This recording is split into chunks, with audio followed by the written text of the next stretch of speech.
Hey there, welcome to another video on chess. This is Bharat Divyang from Academy, and today we're going to be doing something very different. We're going to be doing anti-chess puzzle. So, what is an anti-chess puzzle? So, anti-chess is a different variant of chess, which also has its set of rules. Now, those rules might be weird when you look at it from the perspective of your traditional chess game, but just hold on for a moment. Let's think back. What is chess? Chess is nothing but a set of rules and you just let it play out on a board, right? So you know that the bishop moves in a particular way, the rook moves in a particular way. There is a concept called checkmate, there's a concept called stalemate, and you take all these rules together and play the game out and see what happens. In anti chess, the rules are there just like traditional chess, and you just let it play out in a very similar fashion. For example, the rule is at any given move, if you can capture something, you absolutely have to. And the goal is to get rid of all your pieces and get to the position where you're left with no piece on the board. So that is your win. That is your finish in the anti-chess. So let's take a simple puzzle here. So in this case, if you think about it, black has to move. Black has four pieces. White has just a rook. So I need to ensure that white gets to kill something for sure, right? Since you can't move the pawns anywhere in the rook's path, you sacrifice the bishop. So now the rook has to take it. Now you push this pawn, and therefore the rook has to take the next pawn, which is the b pawn. You push this pawn one more time, the rook has to take it. Now, even though you started with four pieces, now you're left with one piece each. You've got to promote it.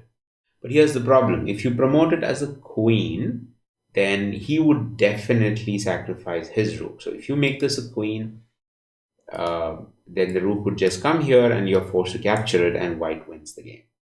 And if you promote it as a rook, the same thing occurs. So you either have to promote it as a knight or a bishop. A better choice here is a bishop, because no matter where the rook moves, you can move your bishop and let the rook capture you. So that's how anti-chess puzzles work. Let's do another easy one. In this case, black has a lot of pieces, white has just three of them. So the only way you win this is by forcing white to capture your pieces. You start with this. So once that's captured, you know he's going to capture this next. But at the same time, because your bishop was actually blocking the path, you didn't have to capture it last time. But now your rook is attacking a pawn and you have to capture. The same thing goes for him. He could have captured the rook or the pawn. He chooses to capture the pawn. Now you can either capture the knight or the king. The better option is the king. That way the knight captures the pawn. Now you can sacrifice your bishop. Now it looks like black is losing because this is double attack. So you know that the knight is going to come here. So if you try to move the knight away, the rook still has to end up killing it. And if you move the rook away, then the knight still has to end up killing it. But there's one interesting, lovely move here, which is you block the path with the knight, and therefore the knight can come here and there's no problem for black to capture. Now you can sacrifice. So when you go back to this, so let's run through this one more time. He captures the pawn, knight captures, we capture the king, he captures the pawn, you sacrifice the bishop and move the knight here, he moves here, you move the pawn. And at this point, once he captures this, your next move can be rook coming here. He's forced to do this. And then your knight comes here and he's forced to capture that back. And that way you win the game. So let's try and do something that's slightly more tougher. So in this example, there are two problems that white faces. One is ensuring that, sacrificing this pawn is going to be very hard because you have a pawn blocking it. So unless a black piece is forced to come here, it's going to be very hard. So the only way you can kind of get rid of it is if the king can capture this pawn and then make way for it.